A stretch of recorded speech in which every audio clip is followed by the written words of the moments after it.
Zero was invented independently three times in the history of mathematics. The Babylonians, the Maya, and the Indians all invented a symbol to represent nothing. It is said that Sumerians were the first people in the world to develop a counting system around 4000 years ago.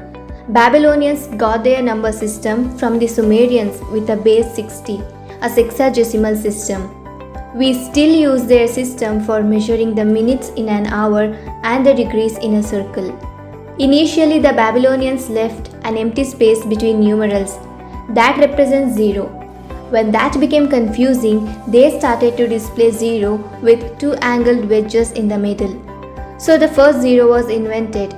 Their zero was just a placeholder. However, they never developed the idea of zero as a number. 7 centuries after the Babylonian discovery, the Mayans used the concept of zero in their elaborate calendar systems. The number system of the Mayans had a base 20, and they used it in the calendar as a symbol of something like an eye. Like Babylonians, the Mayans used zero as a placeholder. They never used zero in equations and independently in numbers.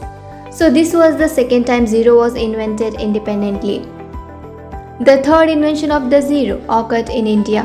For the invention of zero, most credit goes for two Indians, mathematicians and astronomer Aryabhatta and Brahmagupta. Aryabhatta utilized the concept of zero independently in his mathematical works, but he did not use it as a symbol. Brahmagupta used the zero in their mathematical equations with its operations and rules. He developed a symbol like a dot underneath numbers. This was the first time in the world that zero was recognized as a number of its own, as both an idea and a symbol. From India, the use of the zero spread to Cambodia by the 7th century and made it to China shortly after. By the 8th century, zero had traveled to Arab lands. Finally, in around 12th century, the zero reached Europe.